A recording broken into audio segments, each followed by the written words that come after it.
What a wonderful worship. Hallelujah. Why don't we give God another clap offering?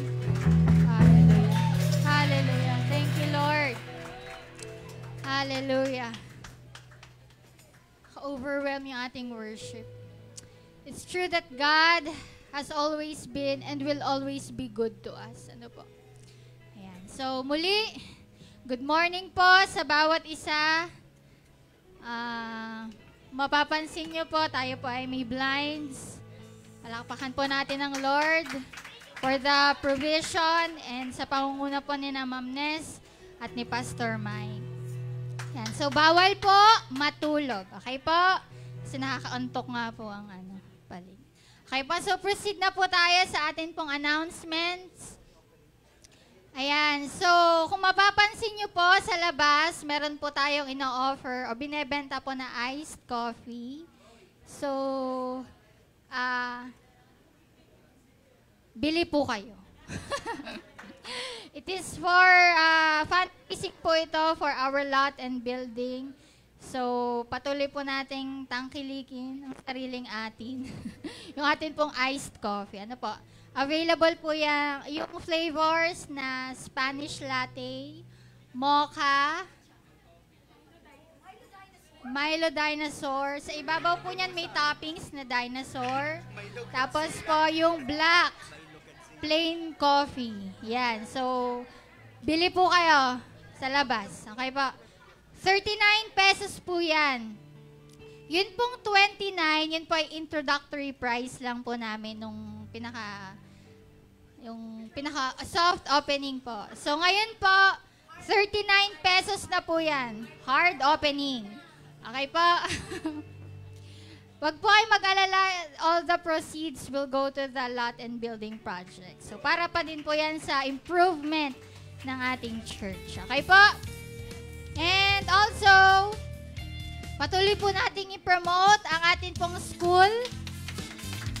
Okay, so through our social media accounts, yun pong mga sineshare ng, may page po ang Jesus Flock Academy. So i-visit nyo po at yun pong mga post po doon ay i-share po natin every day. Ano po, so kita nyo naman po ang mga produkto ng ating pong school. And even me, I am a proud graduate of JFA. Also, yung mga dyan, mga JFA graduates. Kaway-kaway. Yan, patuloy po nating i-promote. Next po. Yan, so on June 1, 2024, we will be having our 28th Annual Recognition Day, Moving Up and Graduation Ceremony. Okay po, so 20 days to go na lang po. So, ating mga bata sa JFA, excited na ba kayo? Lalo na yung mga grade 6. Ayun, wait lang po. Connection dun sa Recognition Day. Mamaya after church, yung mga parents ng grade 6 students, we're going to meet you. Okay? Later. Lagot po kayo kay Ma'am Ness. Yung mga grade 6 parents po. Diba? Next po ay prayer meeting Okay, this will be back on June. Every Friday po yan at 5 p.m. So, see you po. Every Friday. Sa June po ito ha, hindi po this May. June. Next po.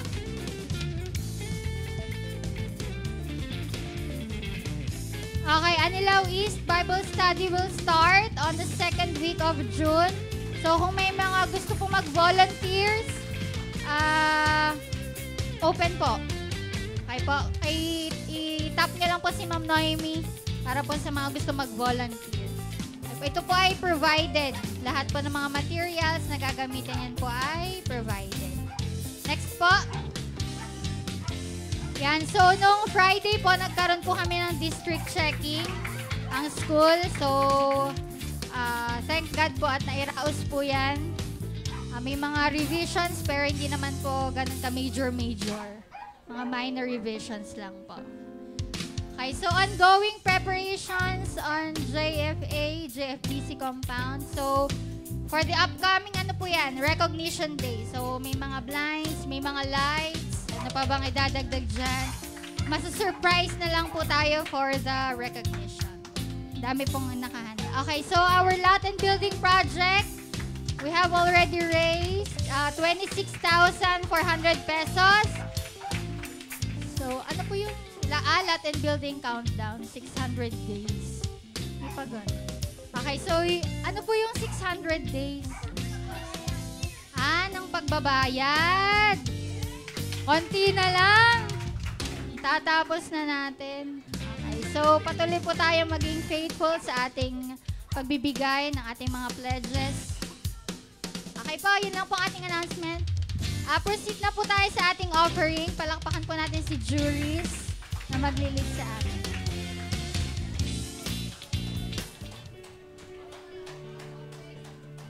Everyone, let's all stand up as we give our tithes and offerings.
will be praying for you and also for our tithes and offering. Kids, punta na kayo dito sa unahan. You will be having your Sunday school. Sino po ang teachers? Yan, si Ma'am Wilma and si Ma'am Eka. Tapos sa Twinnies po ay si Madam Lek.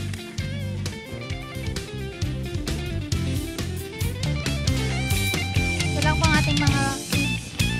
Kunti nila. So why don't we extend our hands towards our children? Father God, we just want to thank you, Panginoon, sa araw na ito. We just want to thank you for their lives. Panginoon, we pray, Father God, na ang kanilang Sunday school today, Panginoon God, ay maging fruitful, Panginoon God. Lord, may you give them the wisdom, the knowledge, and understanding, and even the teachers, God. We pray for extra grace, extra patience, God, for them. And also, Lord, we just want to pray for our tithes and offerings. Thank you, God, for those who have given, Panginoon.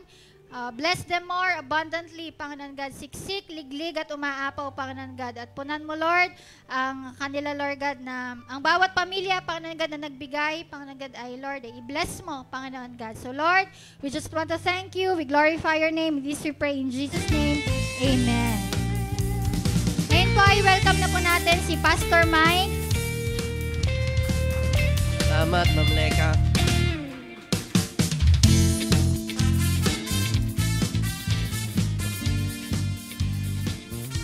Papain lang.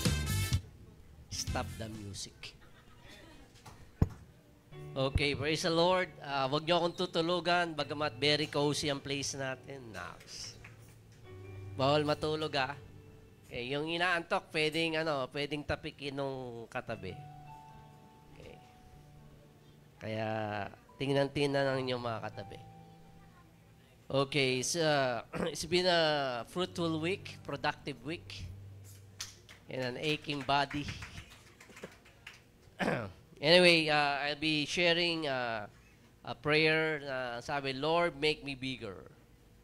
Sabi nga, Lord, make me bigger. Pwera na dito si LA, ha? Hindi po physical lang ating. Okay, why don't you all stand as I read to you Exodus 23, chapter 23, verses 27 to 30. Ito po ang tagubilin at conversation ng Panginoon Diyos sa mga Israelita as they are heading to the Promised Land. In verse 27, the Lord says, I will send my terror ahead of you and throw into confusion every nation you encounter. I will make all your enemies turn backs and run. I will send the hornet ahead of you to drive the Hivites, the Canaanites, and the Hittites out of your way. But I will not drive them out in a single year because the land would become desolate and the wild animals too numerous for you. In verse 30, little by little, I will drive them out before you until you have increased or become big enough to take possession of the land. Let's have a word of prayer. Lord, open our hearts as I would speak your word. I pray, Lord, that our minds, Lord, will be enlightened, Panginoon, sa patuloy naming journey with you, O God, Lord, in this life. And we just want to thank you for this wonderful time that we can be together, enjoy the fellowship with one another. In this we pray in Jesus' name, and everybody says, Amen. Amen. Okay. So, sabihin mo sa iyong katabi, I'm giving you permission to make tapik to me, when I'm sleeping. Or make kurot, Pwede niyo akong tapikin sa pisngi. Sampal pala ang ibig sabihin, Okay. Lord, make me bigger. Okay? And I hope that would be our prayer. Okay? Na sabi ng Lord, for them to increase enough so that they would be able to take the promised land. Okay? There's a statement that says, growth is painful, change is painful, but nothing is as painful as staying stuck somewhere you don't belong. Right? Hindi ka naman karapat-dapat doon sa lugar na yon, okay, sa predicament na yon o sa sitwasyon yon, okay, pero you decided to stay there, okay, stuck. Okay? Kaya mga kapatid, growth is painful. Gusto nating lumago spiritually and it's going to really painstaking, no? Okay, even change. Okay, hindi naman po yan sineserve ng Lord in a silver platter na wala kang effort na gagawin. Pero ang pinakamasakit sa lahat, okay, is staying stuck somewhere you don't belong. Kaya ano man ang sitwasyon ninyo sa inyong buhay, mga kapatid, maaring you're in the middle of misery, okay, in the middle of mediocrity, okay, or in the middle of mundaneness, yung paulit-ulit, okay, paikot-ikot lang. We need to learn to say and confess, one thing I do know, I don't belong here. Okay, can you say that? I don't belong here. Okay? I don't belong broken. I don't belong broke. I don't belong unhappy. I don't belong unfulfilled. And I don't belong confused. Okay? Because the Word of God says that I am the head and not the tail. I am above and not beneath. I am the lender and not the borrower. Okay, I don't belong here. So kung sa mga predicament na yan ay nandyan po kayo, okay, o sa mga bagay na hindi ka aya-aya, okay, you need to confess to yourself, I don't belong here. Because God, okay, has a better plan for each one of us. Okay, do you believe that? Okay. Do you really believe that God has a better plan for each one of us? Okay? And another thing, sabi, how fast you go is determined by how fast you grow. Okay? So kung nais mong makamit agad-agad ang destiny at plano ng Panginoon Diyos sa iyo, okay, it is determined by how fast you grow. Okay? As I've said, growth is painful. Okay? Hindi madalian, hindi easy. Okay? It's painful and that's why kinakailangan po ay alam natin ang mga bagay na ginagawa ng Panginoon Diyos sa atin if we want for God to fulfill the promises niya sa atin, then we need to grow fast. Okay? Paspasan. Okay? Kaya kung ikaw ay 10 years na nakakilala sa Panginoon, pero you don't read the Word, okay? You don't attend LifeNet, small groups, okay? Mukhang may problema, kapatid. Okay? Kaya our size determines our speed. Our size determines our speed. If we get bigger, we go faster. Okay? Pero parang mali, di ba? Okay. Physically, naturally, hindi pwede yun sa sports. Hindi pwedeng sobrang taba mo, no? Okay? Paano ka magiging agile? Okay? Kung napakalaki ng katawan mo. Di ba, Luke? Ikaw kasi nasa harapan eh. Okay. Okay. Ano daw? Nakaitim kasi yun, no? Okay. Tapos yan si Beverly, may libre mo akong lunch. Ikaw, hindi mo kasi ako nililibre, kaya binabatikos kita lagi. Okay. Naturally, physically, okay, malabs yun, no? Because the bigger you get, the slower you go. Right? Pag ikay masyadong malaki, lalo kang bumabagal. Pero spiritually, the bigger I get, the faster I go. Yun ang prinsipyo ng ating Panginoon Diyos.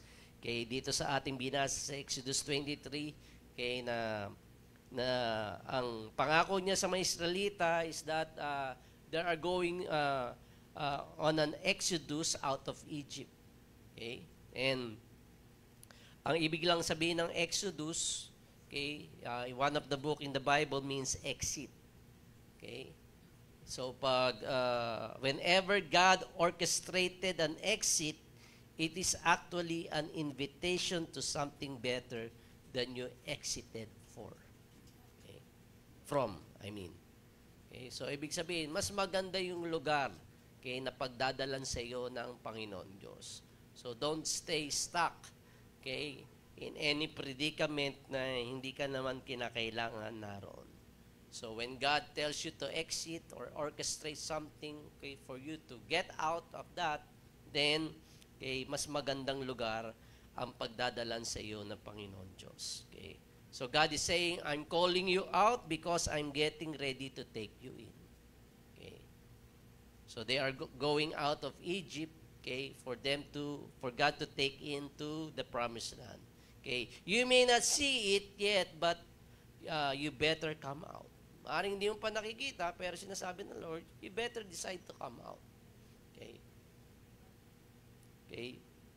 You may not, it may not make sense to you right now, but you better come out. You make that decision to come out.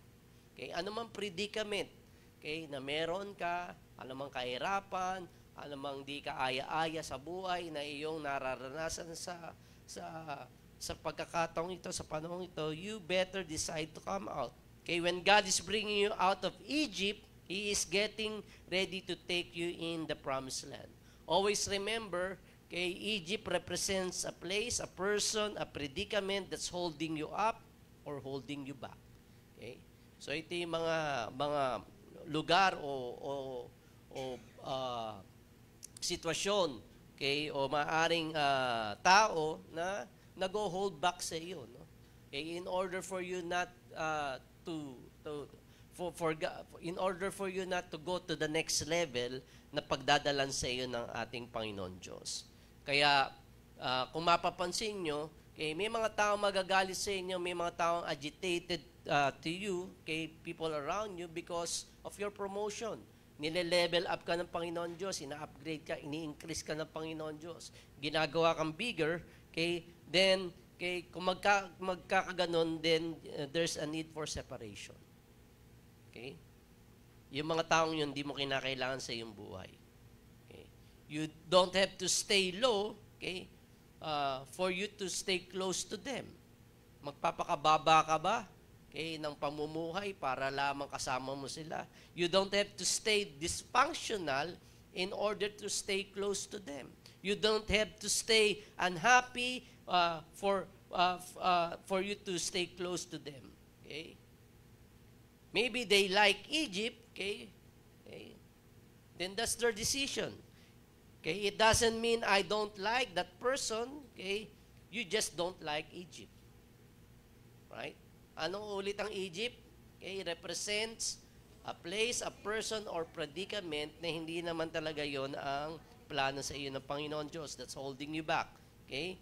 So you can tell that person, I won't get mad at you for staying there, but don't get mad at me for leaving. Magkaiba tayo ng direction eh. Okay, if you decide to stay there in Egypt, then go ahead if you like that. Okay, but I don't get mad at you. Okay, because I decided I need to come out. Right? You need to come out. So my question to you right now, are you getting ready to step out? Are you getting ready to come out? Will that be your decision? Okay, always remember that the Israelites had been slaves, okay, in Egypt for more than 400 years. Okay? So that's ilang century yun? 40? 4 century? Okay, 400 years. Ilang generation? 40. Right? 40 generation. Okay. 10. Okay. So, here in verse 30, it says here, okay, little by little I will drive them out before you until you have increased enough or become big enough to take possession of the land. Yun ang pangako ng Panginoon Diyos sa kanila. Sabi, little by little. Okay? It might take baby steps. Okay? For some of us, or for us, okay, yung merong mga talagang may pagnanais at desire to really come out of their Egypt, of those predicaments, no, na mahirap. Okay? Some of us can take leaps. Okay? Ibig sabihin, lundag. Okay? Mas mabilis yung lundag, di ba? Okay? And so, sinabi ng Lord, little by little, okay, there's going to be an increase, there's going to be an upgrade in our life. Okay?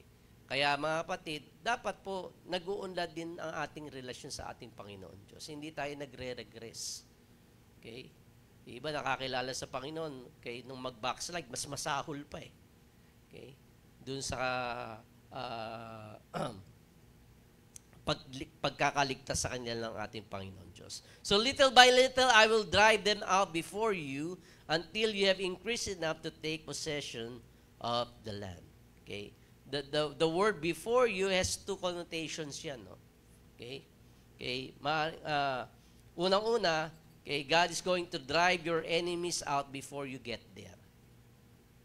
Okay?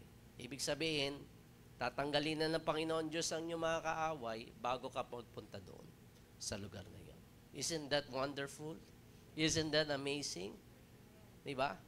Na may mga bagay na hindi kayo nakikita na ginagawa na ng Panginoon Diyos pagliligtas sa inyo.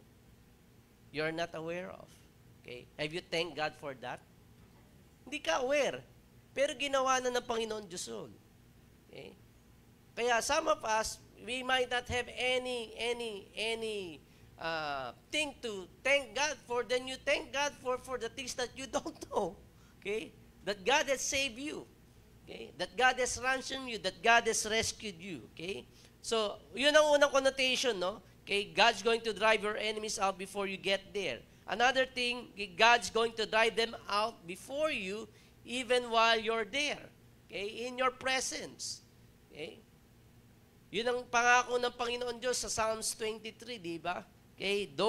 Thou preparest a table before me in the presence of my enemies. Okay? There's a table that God has prepared before you. Okay? In the presence of your enemies. So God is saying, there is something I will do behind the scene, but other things I will do right in front of your face. Yun ang dalawang connotation na sinabi niya sa kanyang pangako, little by little I will drive them out before you. Okay? Which means I will let you watch me make a way. Okay, I will let you watch me open the door and I will let you watch me split the Red Sea. Sandali po, garargar yung speaker ko.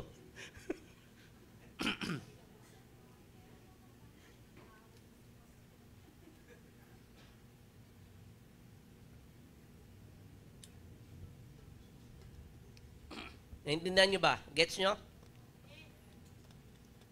Uwi na. Okay. And it says there, until you have increased enough. Okay? Until you have increased enough to take possession of the land. Okay?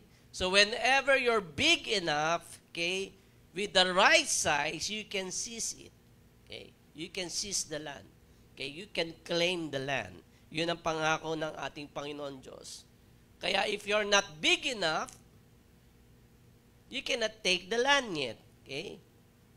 So God, okay, is saying here is that okay, God got to see that you have increased enough before the promised land. Okay. So are you big enough for the promised land? Okay. Ready ka na ba? Handa ka na ba? Okay? Because the promised land represents an opportunity. Sabi mo, opportunity. Okay. Kung iyong papansinin ang opportunity, okay, the word opportunity, there's an ops. O-P-P-S. O-P-P. Okay. There's an ops inside the opportunity. Okay, yung ops na yun refers to opponents and oppositions. So, may opportunity na nilalaan ng Panginoon Diyos, okay, sa promised land. Bagamat may opportunity, meron ding oppositions at opponents. Okay? Marami sa atin gusto lang ng opportunity, okay? Pero ayaw ng opposition at opponents. Hindi po pwede yun, no? Okay? Because when there's opportunity, okay, you need to handle, okay, the rumors. You need to handle the bashers. Okay? Di ba? You need to handle the criticisms, the jealousy, the insecurities, and the intimidation. Handa ka na ba? Okay, na i-handle ang mga bagay na yun. Right? Kaya nga kasabihan ng mga matatanda din sa Batangas ay pag ang puno daw ay mayabong ay anong ginagawa ng mga tao? Ay binabato eh. Ay handa ka na bang batuhin? Okay? Kung ikaw ay mayabong sa bunga, gayon din, okay, ang naisabihin ng Panginoon Diyos. Okay? If you like opportunity, then you need to handle rumors, your bashers, your criticism, the jealousy, the insecurities, and intimidation. Okay? You need to be big enough to handle the ops in this life. Maraming opponents, maraming oppositions. So, listen here. The size that you need to be is tied to what you need to seize. Okay. So, kung gaano kalaki ang pangako ng Panginoon Diyos sa iyo, gayon din dapat kalaki ka. Right? Sino dito may mga malalaking pangako ang Panginoon Diyos sa kanilang buhay? Yung iba maliliit lang, hindi nagtaas ng kamay. Sorry po. Okay. Sorry po doon sa mga maliliit. Okay. Okay. Kasi kung maliit ang pangako ng Panginoon Diyos sa iyo, hindi mo kinakailangan siya. Always remember that. Okay? Because if the promises, okay, in your life is too little, then you don't need God. Right? Why? Because you can handle it yourself. Okay? But if you believe that our God is big, okay, and He has greater, okay, and bigger promises in our lives, that you cannot do it by your own, then you need to partner with the big God that you have. Ganun lang po yun, mga kapatid. Okay? Kaya kung nakikita mo na, okay, parang ito lang kaya kong gawin. Okay? Mukhang kinakailangan pong lawakan pa natin ang ating matinding pananalangin at pagdiskubre ng mga bagay na malalaking plano ang Panginoon Diyos sa inyong buhay. Amen po ba? Okay. Kaya uulitin kong tanong. Hindi, next week na. Okay. Kaya, ang nangyayari po ay marami sa atin ay medyo na-upset, na-inis, okay, by how big God is requiring you to become, okay, but rather, be thankful because it is an indication of the size He is wanting for you to seize. Right? Magpasalamat ka, okay, sa Panginoon Diyos. Na ganito, napakalaki ng plano para hindi mo kayang abutin, para hindi mo kaya sa iyong sarili. Hindi mo nga kaya. Okay? Kaya kinakailangan you need to become bigger. Okay? You need to partner with a big God that we have. Ang problema po ay tayong mga Kristiyano, tayong mga anak ng Diyos, tayong nakakilala sa Panginoon, ay mayroon pong maling perspective, pananaw sa ating buhay. Okay? Nagiging too much religious tayo. Okay? Because we are waiting, okay, on the obstacles to get smaller. Okay? Hinihintay natin yung ating mga opponents, okay, yung ating mga oppositions, okay, ay lumiit. Okay? Yun ang ating panalangin. Lord, palitin mo sila. Okay? Lord, okay, tanggalin mo ang problema ko. Di ba? Usually, that's our prayer. Right? Pero hindi dapat. Stop praying for it to become smaller and start praying for you to get bigger. And that's why, Lord, make me bigger. Okay? Lord, make me bigger. Lord, if you refuse to make my obstacles smaller, my opponents smaller, okay, my opposition smaller, then make me bigger. And that should be your prayer. That should be our prayer. Lord, make me bigger. Okay. Let me increase, okay, in order for me to claim, okay, the promised land. The promised land is a land flowing with milk and honey. Okay? It represents abundance. Sabi niyo, abundance. Okay? Pagpapala. Lubos-lubos. Trak-trak, galon-galon. Okay, na pagpapala. It's flowing with milk and honey. Okay? Pero may sinabi, no? Okay, sa verse na yon, may mga kaaway. The Hivites, the Hittites, and the Canaanites. And each enemy in the land symbolizes, okay, enemies of this life. Okay? May mga opponents tayo sa buhay nito that we need to overthrow in order to experience and upgrade, the level up, the increase, and for you to become bigger. Ano sabi sa verse 28, I will send the hornet ahead of you to drive the Hivites, the Canaanites, and the Hittites out of your way. Ano ba sinisimbolize nitong tatlong mga kalaban na ito ng mga Israelita? Okay? Ha? Ano? Ewan ko na sa inyo. The Hivites, okay. Oh, enemy sila. Okay? Pero nire-represent nila. Okay? Itong nire-represent ng mga Hivites, okay? They came from the land of Gideon. Okay, when the Israelites were crossing the Jordan, okay, nung ang mga Israelita na ay patawid na sa Jordan River, okay, they were alarmed that they are a threat to them. Naalarma itong mga Hivites na ito. Okay? Na sila'y mga kaaway. So they devised a plan to deceive the leaders of the Israel. Okay? Nasa pangunguna ni Joshua. Okay, anong ginawa nila? Nag-disguise sila as travelers from a far land. Ginawa nila, they wear worn out clothes, mga punit-punit na, maduduming damit, okay, and they have molded breads. Okay? May mga amag na yung kanilang mga tinapay na dala, and they presented themselves to Joshua seeking a peace treaty na huwag silang galawin. Okay? Na gusto nila kapayapaan. Ito naman si Joshua, instead of making further investigation, okay, Joshua made an oath with them. Okay? Because he thought he knew but he didn't. May mga ganun tayo, di ba?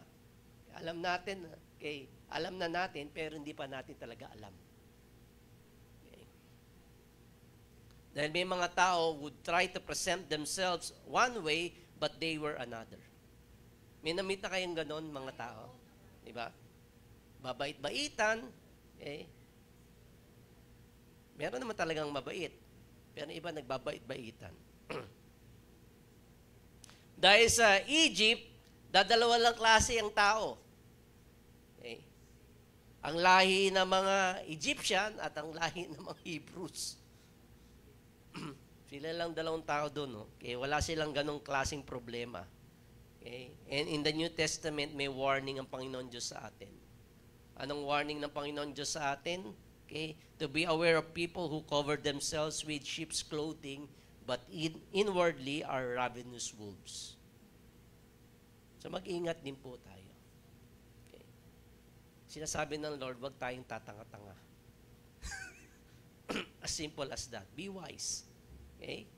Wag kang masyadong naive sa mga taong lumalapit, nagbabait-baitan, kunwari. Okay? Pero mga, mga asong ulol. Tama ba? Ano ba? Mga lobo. Oh. Lumipad sa langit.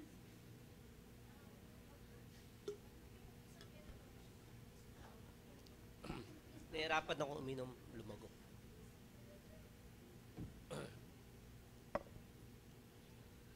Kaya wag tayong ma-delusion, no? Okay, sa kasabihan, there's no such thing as a problem-free life. Sabi nga ni Rick Warren, life here on earth is filled with tests. Okay. Naniwala na ba kayo doon? It's filled with tests. Okay. No problem-free life. Right? Hindi ko man sinasabing puro problema. Okay. May na-encounter lang tayong mga problema sa buhay. So, ang nangyari is that the Joshua and the Israelites formed an oath impulsively. Sabi niya, impulsively. Okay. So, the Hivites represents an enemy of impulsiveness. Dali-daling desisyon. Hindi naman kinonsulta, hindi naman nagpa-submit, hindi naman nagpa-pray over, ay sige na lang. Okay? Yan ang impulsiveness. Proverbs 14:29 says, he who is slow to wrath has great understanding, but he who is impulsive exalts folly. Okay? Which means impulsiveness makes a smart person silly. Impulsiveness makes a wise person unwise. So, pagpadali-dali ka ng desisyon, nasasablay ka. may nakilala na kayo napaka-intelihenteng tao. Okay? Pero nabubudol. Yan. Because of impulsiveness. Because there's a tendency to act quickly without sufficient thought or consideration of the consequences. Okay. Hindi pinag-aralan yung pros and cons. Ay pandali na agad. Okay. So in every decision, kinakailangan po ikonsulta na natin sa Panginoon, pag-pray po natin. Right? Dahil we have a good shepherd. Okay? And the sheep knows his voice. Okay? Kung ikaw ay tupa, okay, kilala mo ang boses ng iyong pastor. Right? Hindi ito mga tupa. Isa, dalawa, tatlo, apat. Hindi pa lahat Okay. Hindi pa po lahat. Sorry po doon sa hindi nagtaas ng kamay. Baho kay kambing. Because the sheep knows his voice. Yun ang sabi sa John, di ba? You need to know his voice. You need to be aware, okay, of the voice of God in your life. Okay? Ang problema lang, kung wala talaga kayong personal relationship sa Panginoon, hindi mo kilala ang boses niya. Hindi mo kilala ang tinig niya. Okay? Makikilala mo yon when you read the Bible, have a devotion, each day. Right? Ito ang filterin mo Ito ang filtering system natin.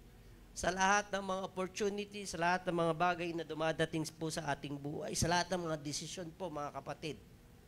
Pagsalungat sa salita ng Panginoon Diyos, ay hindi po. Ako'y mag-aasawa na. Ilang taon ko na ba? I'm 16. Go ahead! Pandali Okay. So, impulsiveness is a parent. May magulang pala tong impulsiveness. Okay. Sino ang magulang niya? Ang magulang niya ay impatience. Okay. Yan ang nagluluwal sa impulsiveness. So don't act impulsively unless you're dealing with impatience. Okay. Because impatience disregards the law of sowing and reaping. Binabaliwala niya yung sowing at reaping. Yung prinsipyo sa salita ng Panginoon Diyos ko, ano ang tinanim mo, may makakain ka. Hindi, kung tinanim mo, aanin mo. Okay? Ano ba ang sinasabi sa sowing and reaping? As long as the earth remains, there is seed, time, and harvest. Sabi nga, seed, time, and harvest.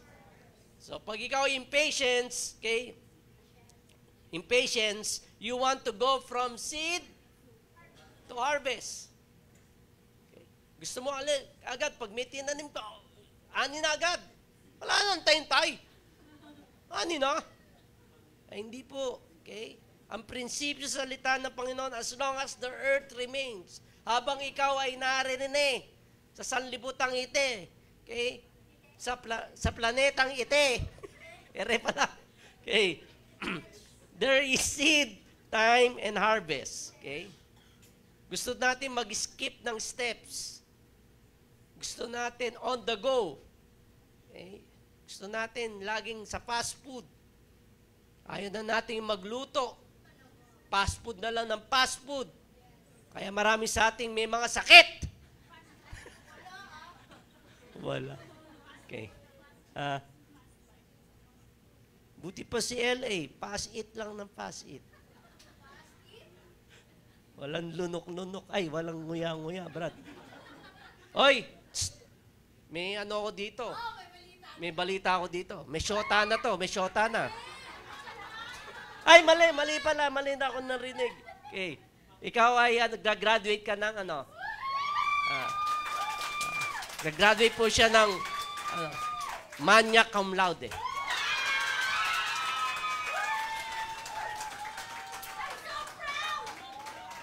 Mana? Mana? Magna cum laude. Hindi manyak.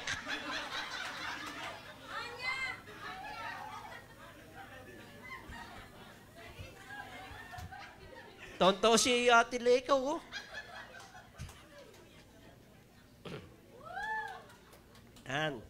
Okay. Saan mo trabaho, Brad? Interview muna na si LA. Marami pa naman. Saan mo trabaho, Brad? Ah. Abroad ka ba? Abroad? Ah.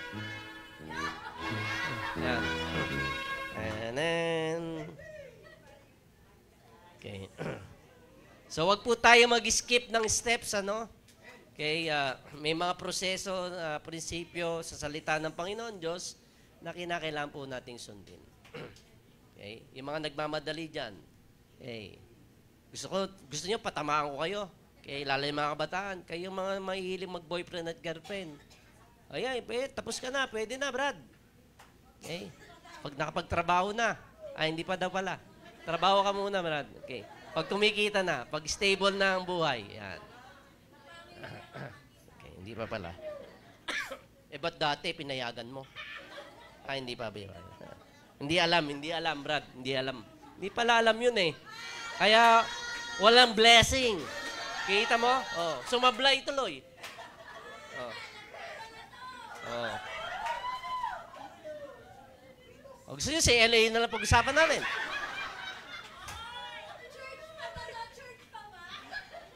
So don't skip some steps. Okay? Huwag tayong tumulad kay Abraham at kay Sarah. Okay? Naging impatient sila at impulsive, and so they give birth to Ismael. Okay? Ano nire-represent ni Ismael is the blessing you made, not the blessing God made. Right? Ismael represents the blessing you made, not the blessing God made. Why? Because Abraham and Sarah in their old age cannot wait anymore. They've been waiting and waiting. Siping ng siping, wala naman. Hindi naman nabubuntis. Okay? Naubos na ang ano yung tawag doon sa test? Frog test ba yun?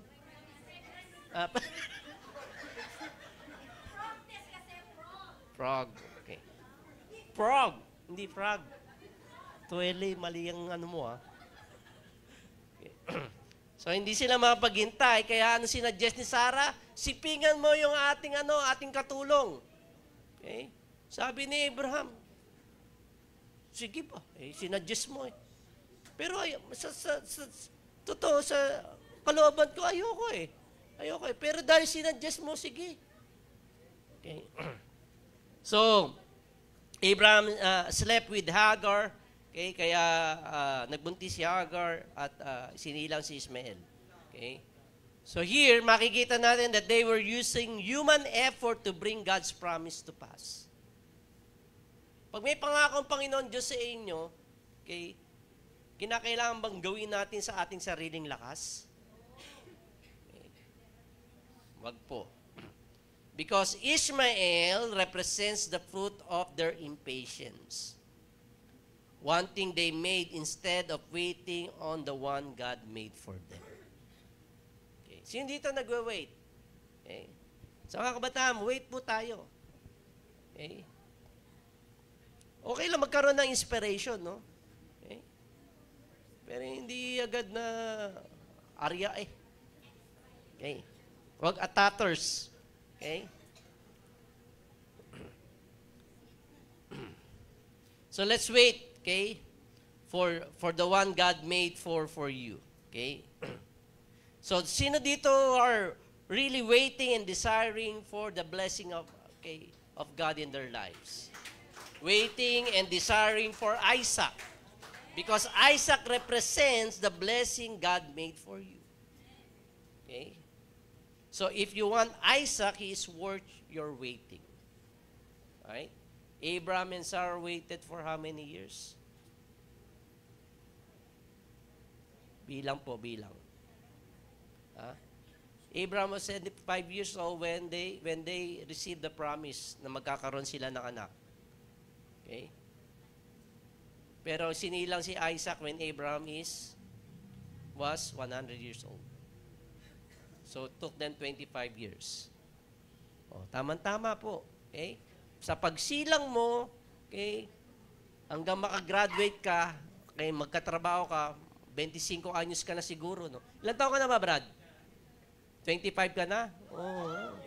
Basta bukas, trabaho na agad. 25 ka na ba? Parang 34 lang. Gusto niya si LA na lang pag-usapan. Dito ka nga, Brad.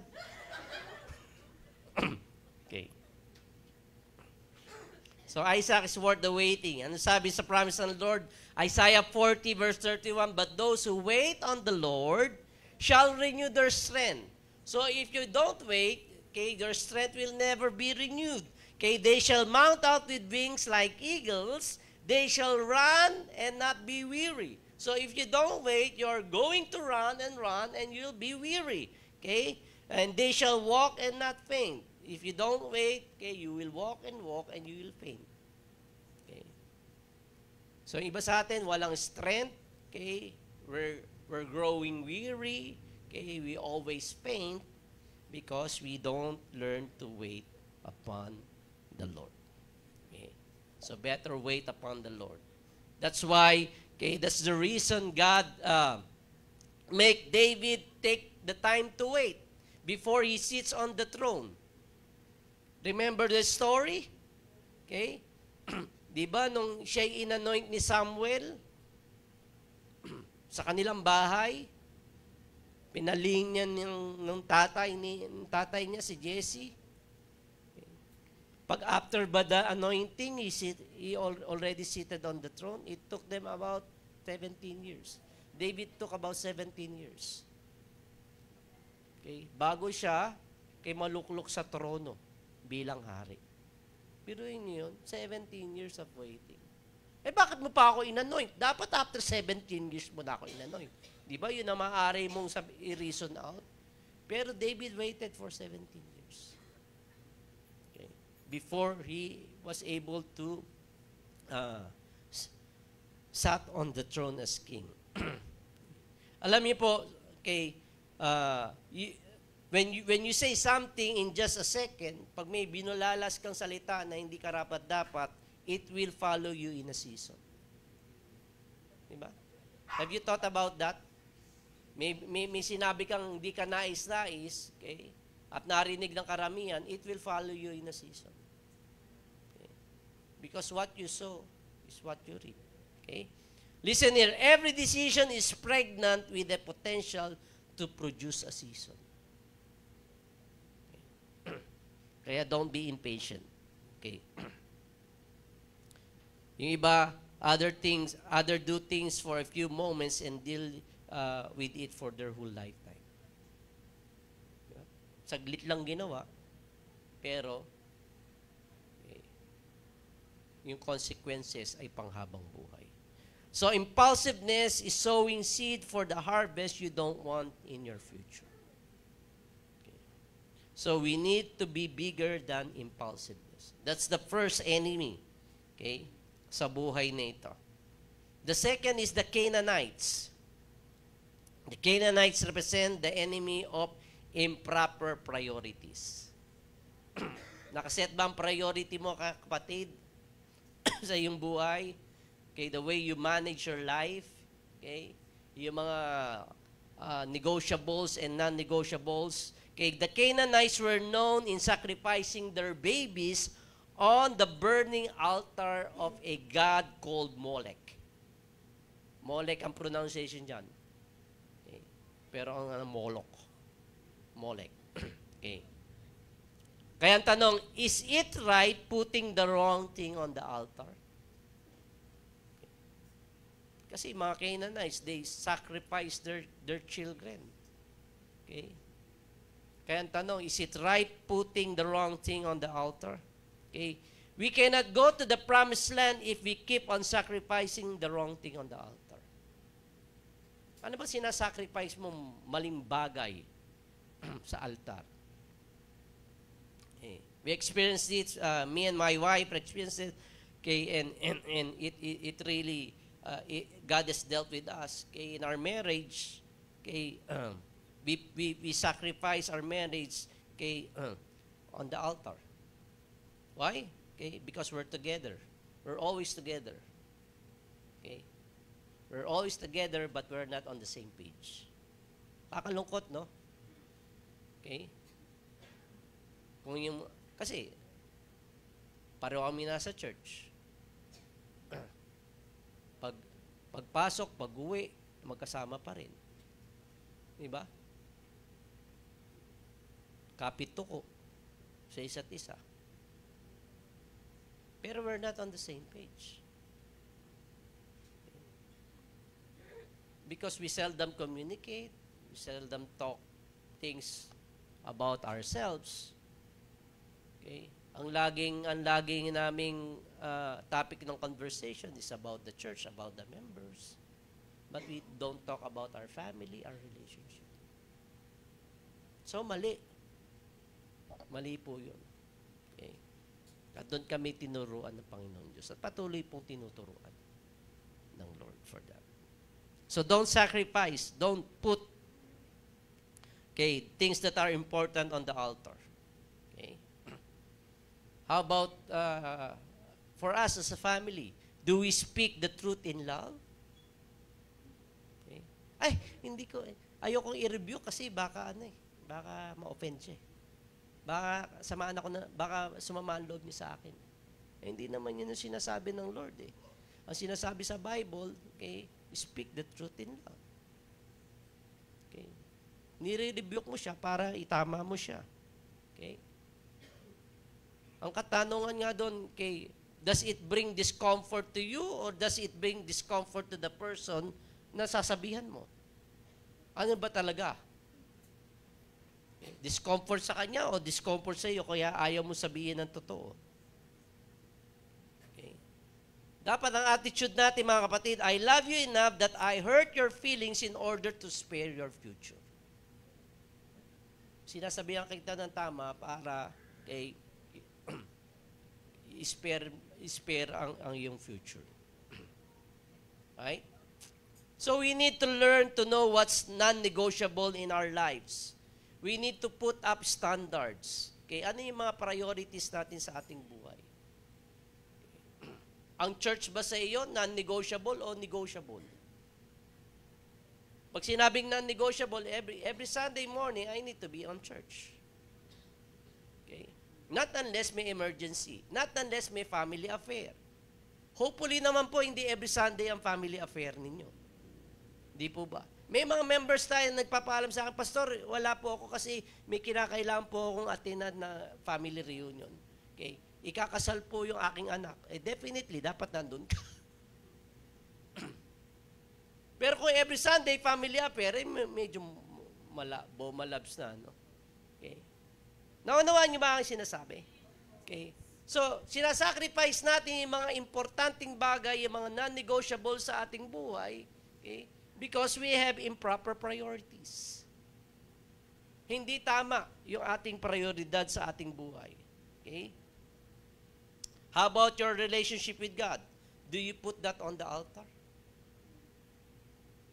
Okay? Dahil nagbibisi-bisihan ka. Or do you prioritize Him? Siya ba ang una sa buhay mo? Anong sabi sa Malakay 1 verse 6 to 8? Okay. Anong sabi ni Malakay? Kausap niya ang mga pare, saserdote ng Israel, pati ang mga mamamayan. Okay, it says here, a son honors his father and a slave his master. If I am a father, where is the honor due me? Yun ang sabi ng Lord. Kung akong tatay, nasaan ang binibigay niyong paggalang sa akin? If I am a master, where is the respect due me? Says the Lord Almighty. It is you, priests, who show contempt for my name. But you ask, how have we shown contempt for your name? Okay? Itong answer ng Lord. By offering defiled food on my altar. But you ask, how have we defiled you? By saying that the Lord's table is contemptible. When you offer blind animals for sacrifice, is that not wrong? Okay. Yung bang sinasabi ko? Na mag-offer ka ng blind animals for me? Yung bang nakasaad, okay, sa aking salita? Mali ba yun o tama? Ang sabi ng Lord, when you sacrifice lame or diseased animals, is that not wrong? Try offering them to your governor. Yung mga taong matataas ang posisyon, matutuwa ba sila? Bigyan niyo silang kambing na duling.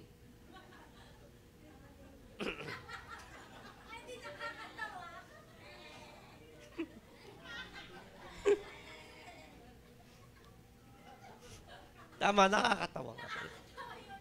Pero hindi nakakatuwa. Nakakatawa lang. So sabi, would he be pleased with you? To si Eunice talagang pampasira ng Would he accept you? Says the Lord Almighty. Okay. So, ginamit ng Panginoon Diyos si Prophet Malachi to rebuke the priests, okay, and the people. Why? Because they just ignore the word of the Lord. Hindi naman yun ang nakasaad. Okay. Diba? Anong dapat i-sacrifice mo sa Lord? Firstborn without blemish. Okay. Kaya this offering ng Panginoon Diyos, para sa Panginoon Diyos is really speak into the family of Hebrew, sa mga Jews. Okay, why? Okay, because the father okay, at the Day of Atonement, okay, every year to na may atonement sa kanila. Okay, yung tatay sa pamilya, okay, pipili doon sa firstborn ng walang blemish, walang kapansanan, na tupa. Okay? At ihihiwalay ito. Okay? Ito'y gagawin nilang pinakapit. Okay? Pakakainin, paliliguan, isya-shampoo, katulad ni Sebi na dating mukhang tangi-tangi. Okay? Ngayon gumanda na, no? Okay? Bibigyan talaga ng ng panahon ng pag-aalaga. Okay? And so on the Day of Atonement, okay, isa-sacrifice nila yun sa Lord. Anong mafe-feel ng mga anak na nag-alaga, okay, na nagpakain, okay, na dinala sa bet? Okay? Di ba? It really cost them something. Naunawaan niyo ba ang sinasabi? Okay? So, ibig sabihin, okay, yung sacrifice nila sa Panginoon Diyos, it cost them something. Kasi lahat involved. All the family is involved. Dito ang ginawa ng mga kung ano na lang. Okay? Punta na lang sa kural, kung ano na lang, ito, tatlong paa.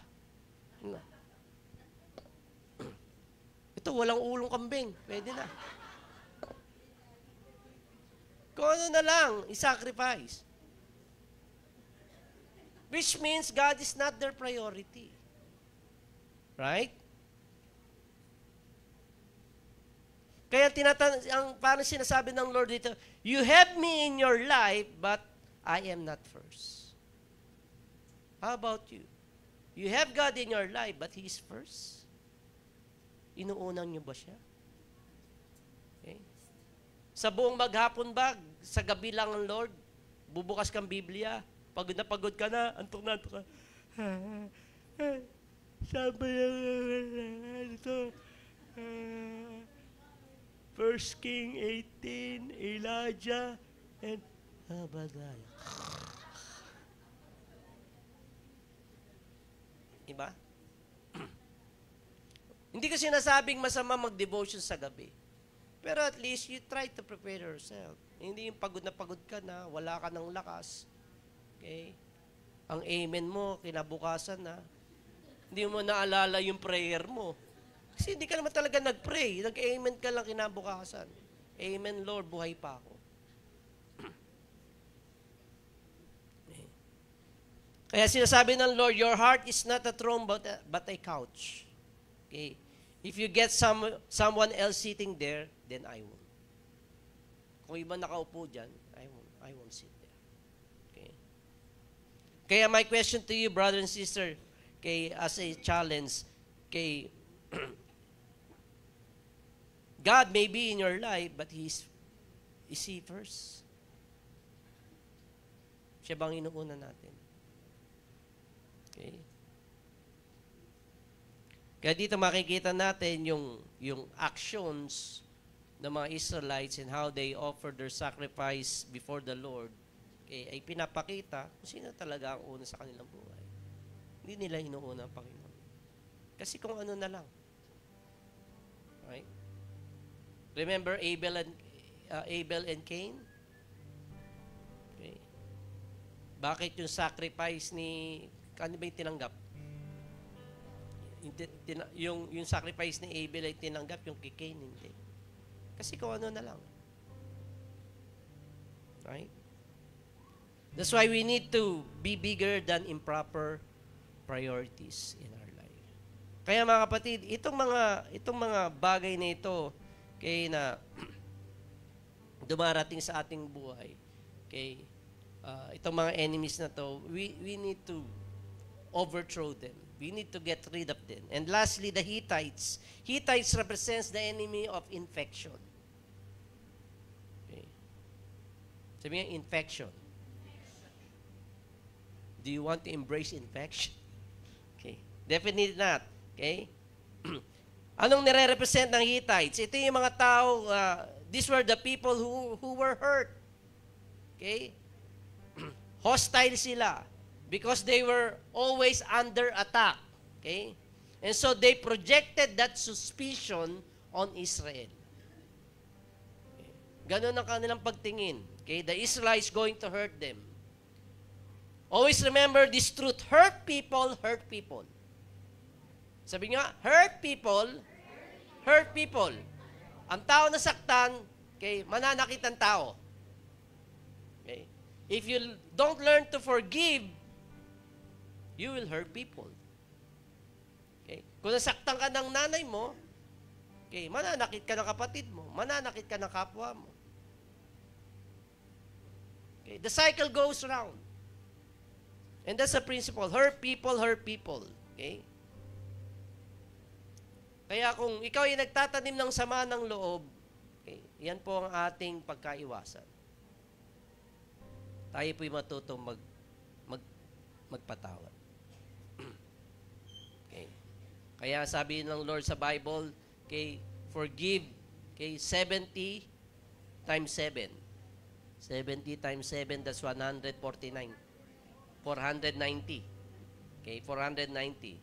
So, bawat tao ba sa iyong paligid may listahan ka? Ika 489 mo na. Ha? Isa na lang, ha? Bingo ka na sa akin. Okay? Ganun ba? Hindi naman, di ba? Sinasabi na ng Lord, limitless. Okay? We need to have that spirit of forgiveness. Okay? Why? Because, okay, we're going to deal injuries every now and then. Lagi tayong mai-injure ng mga tao sa ating paligid. Okay. So people were bitten by snake. Okay. The bite of the snake is the injury. Okay. You don't die on snake bite. Hindi ka mamamatay sa kagat ng snake. Injury yun eh. Okay? You die from the poison. Okay? So you don't die in the injury of the people around you. Okay? You die with the poison. Okay? It hurt you. Okay? At nagtanim ka na sama ng loob. Naging bitter ka. Bitterness is a poison. Okay? Doon ka mamamatay. So all of us have dealt with injuries from our past. The question is, not if we can prevent the injury, but can we handle the infection? Kaya ba natin i-handle yung infection? Okay. The infection of bitterness. The infection of injury. And that's why we need to pray that the Lord will make us bigger than the enemy of infection. These three enemy that represents infection, improper priorities. Okay, ano pa isa? Okay, impulsiveness. Okay, we need to get bigger than all of these things. We need to get rid of that in our life. Why don't we all come, stand before the Lord? And I hope it really speak into your heart. Okay, this very morning, okay, hindi ko alam mga kapatid kung anong predicament naroon kayo sa inyong mga buhay. Okay, but if we would just follow God's words and instruction for us, then it's going to set us free. Then we will be able to claim the promised land. We will be able to possess the promised land. And the promised land represents opportunity, okay, blessing, abundance in our life.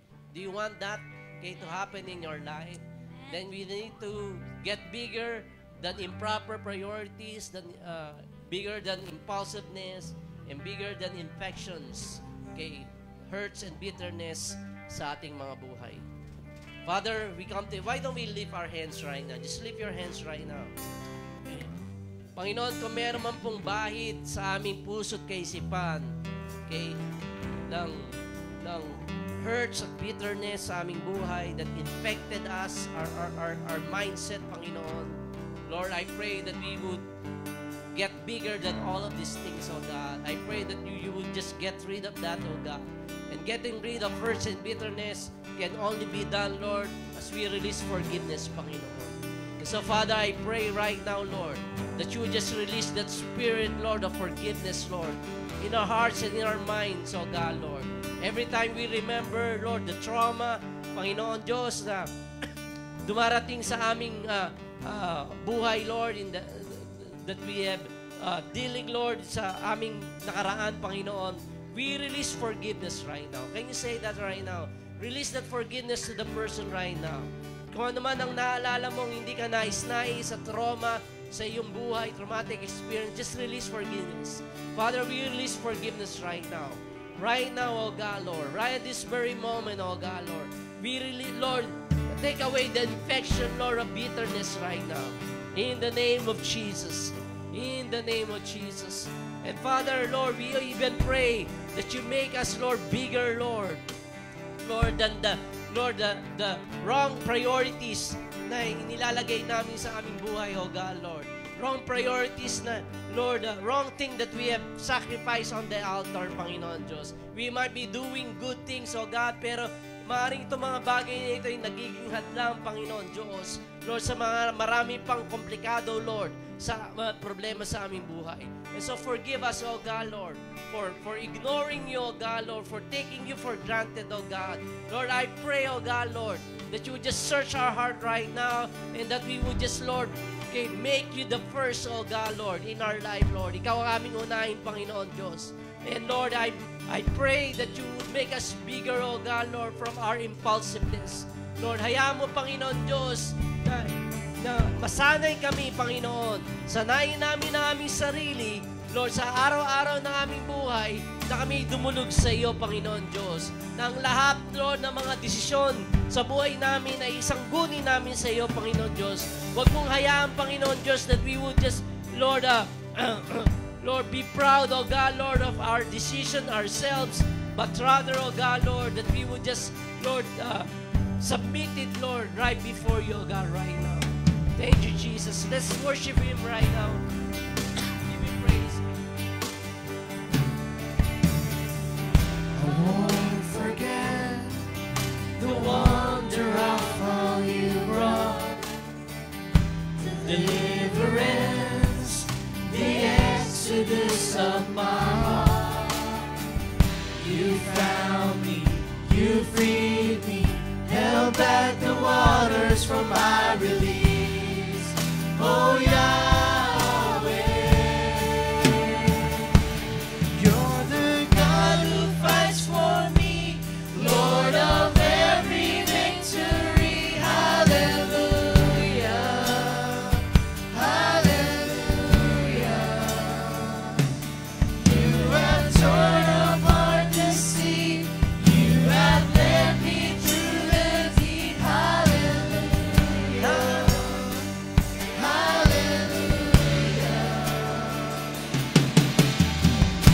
cloud by day, it's a sign that you are with me. Fire by night, it's this guiding light to my feet. You found me, you freed me, held back the waters from my relief. Oh Yahweh, you're the God who fights for me, Lord of every victory. Hallelujah.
Lord, right now, right this very moment.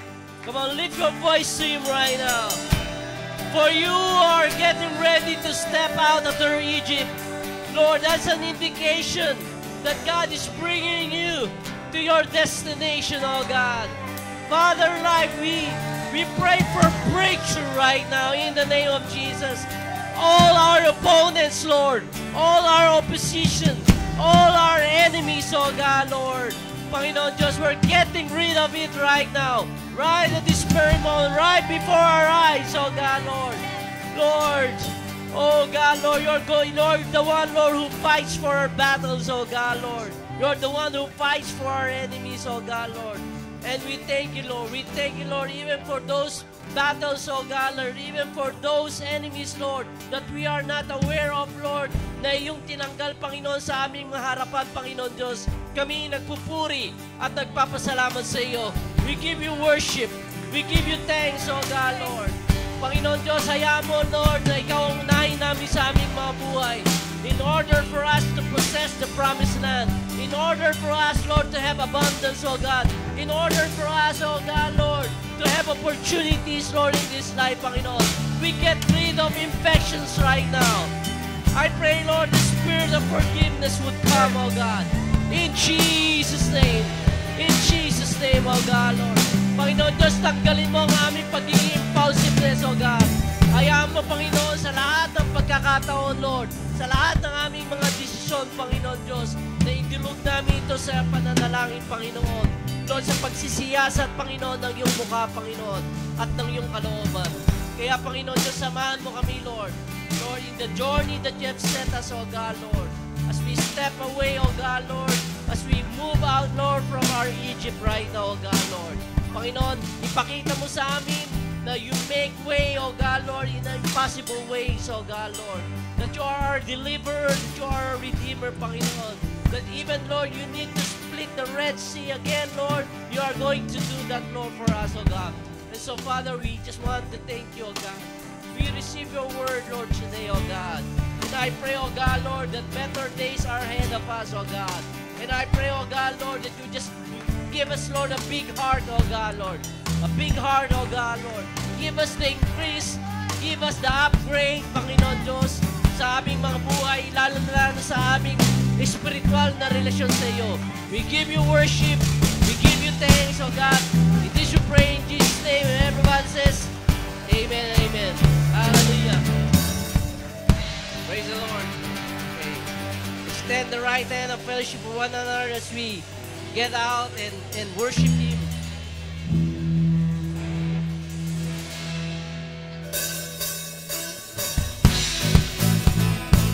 Hallelujah, we praise the Lord.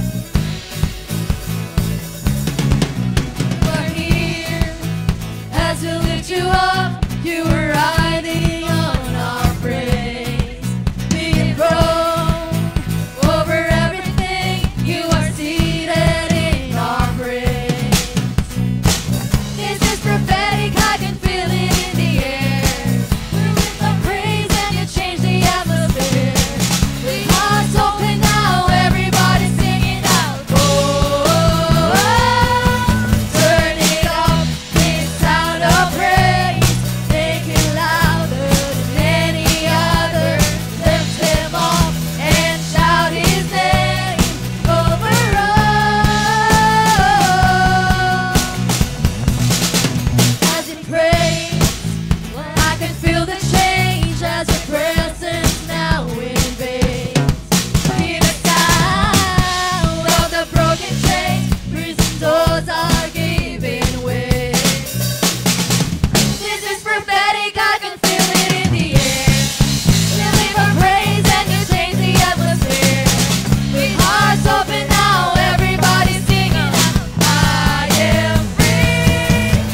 ingatan, Lord, as we go on our separate ways.